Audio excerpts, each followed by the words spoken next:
It was darker than usual, and when I passed into the room in the tower I could only just see the furniture, the position of which was already familiar to me. Also there was a dreadful odour of decay in the room, and I woke screaming. The dream, with such variation and developments as I have mentioned, went on at intervals for 15 years. Sometimes I would dream it 2 or 3 nights in succession. Once, as I have said, there was an intermission of 6 months, but taking a reasonable average, I should say that I dreamt it quite as often as once in a month. It had, as is plain, something of nightmare about it, since it always ended in the same appalling terror, which, so far from getting less, seemed to me to gather fresh fear every time that I experienced it. There was, too, a strange and dreadful consistency about it. The characters in it, as I have mentioned, got regularly older. Death and marriage visited this silent family, and I never in the dream, after Mrs. Stone had died, set eyes on her again.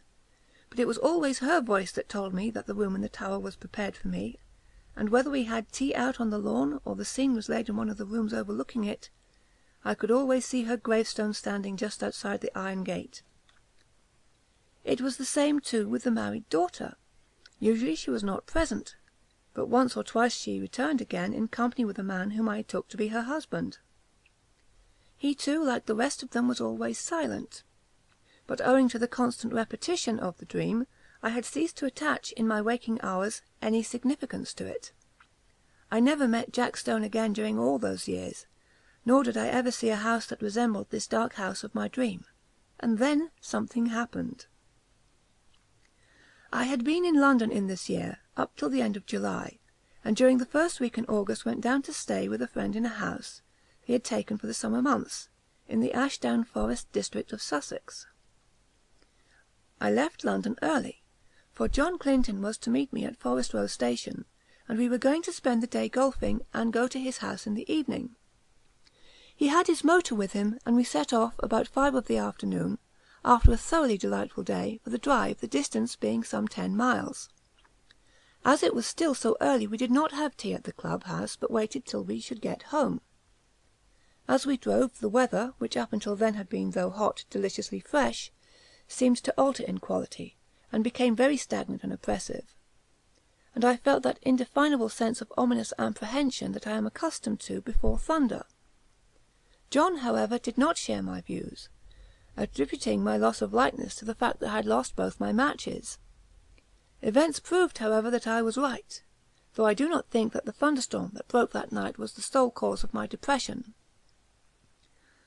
Our way lay through deep, high-banked lanes, and before we had gone very far I fell asleep, and was only awakened by the stopping of the motor.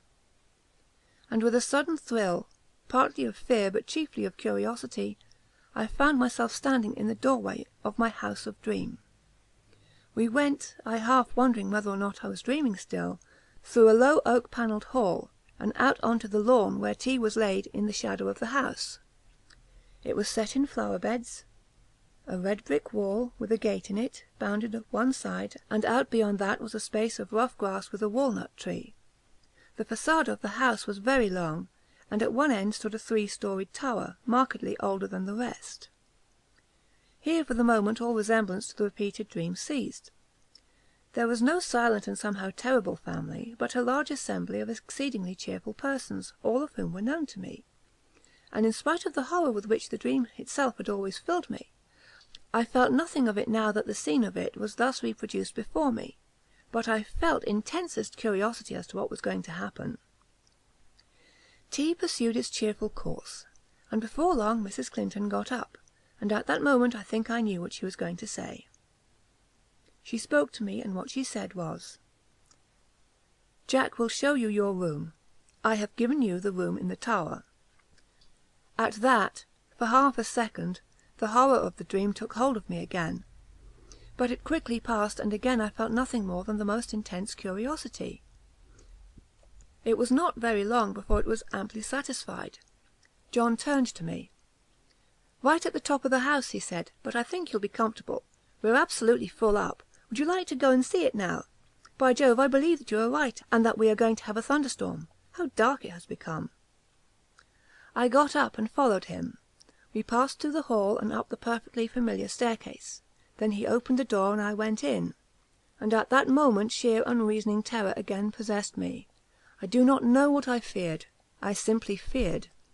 Then, like a sudden recollection, when one remembers a name which has long escaped the memory, I knew what I feared. I feared Mrs. Stone, whose grave with the sinister inscription, "In evil memory." I had so often seen it in my dream just beyond the lawn which lay below my window. And then once more the fear passed so completely that I wondered what there was to fear, and I found myself, sober and quiet and sane, in the room in the tower, the name of which I had so often heard in my dream, and the scene of which was so familiar. I looked around it with a certain sense of proprietorship, and found that nothing had been changed from the dreaming nights in which I knew it so well. Just to the left of the door was the bed, lengthways along the wall, with the head of it in the angle. In a line of it was the fireplace and a small bookcase. Opposite the door the outer wall was pierced by 2 lattice-paned windows, between which stood the dressing-table, while ranged along the fourth wall was the washing-stand and a big cupboard. My luggage had already been unpacked, for the furniture of dressing and undressing lay orderly on the washstand and toilet-table, while my dinner clothes were spread out on the coverlet of the bed. And then, with a sudden start of unexplained dismay, I saw there were 2 rather conspicuous objects which I had not seen before in my dreams. One a life-sized oil painting of Mrs. Stone, the other a black and white sketch of Jack Stone, representing him as he appeared to me only a week before in the last of the series of these repeated dreams, a rather secret and evil-looking man of about 30. His picture hung between the windows, looking straight across the room to the other portrait, which hung at the side of the bed. At that I looked next, and as I looked I felt once more the horror of nightmare seize me. It represented Mrs. Stone as I had seen her last in my dreams, old and withered and white-haired. But in spite of the evident feebleness of body, a dreadful exuberance and vitality shone through the envelope of flesh, an exuberance wholly maligned, a vitality that foamed and frothed with unimaginable evil. Evil beamed from the narrow leering eyes, it laughed in the demon-like mouth. The whole face was instinct with some secret and appalling mirth, the hands, clasped together on the knee, seemed shaking with suppressed and nameless glee. Then I saw also that it was signed in the left-hand bottom corner, and wondering who the artist could be, I looked more closely, and read the inscription, "Julia Stone, by Julia Stone." There came a tap at the door, and John Clinton entered. "Got everything you want?" he asked. "Rather more than I want," said I, pointing to the picture. He laughed. "Hard-featured old lady," he said. "By herself, too, I remember. Anyhow, she can't have flattered herself much." "But don't you see?" said I. "It's scarcely a human face at all. It's the face of some witch, of some devil." He looked at it more closely. "Yes, it isn't very pleasant," he said. "Scarcely a bedside manner, eh? Yes, I can imagine getting the nightmare if I went to sleep with that close by my bed. I'll have it taken down if you like." "I really wish you would," I said. He rang the bell, and with the help of a servant we detached the picture and carried it out on to the landing, and put it with its face to the wall. "By Jove, the old lady's a weight," said John, mopping his forehead. "I wonder if she had something on her mind." The extraordinary weight of the picture had struck me too. I was about to reply when I caught sight of my own hand. There was blood on it, in considerable quantities, covering the whole palm. "I've cut myself somehow," said I. John gave a little startled exclamation. "Why, I have too," he said. Simultaneously the footman took out his handkerchief and wiped his hand with it. I saw that there was blood also on his handkerchief. John and I went back into the tower room and washed the blood off, but neither on his hand nor on mine was there the slightest trace of a scratch or cut. It seemed to me that, having ascertained this, we both, by a sort of tacit consent, did not allude to it again. Something in my case had dimly occurred to me that I did not wish to think about. It was but a conjecture, but I fancied that I knew the same thing had occurred to him.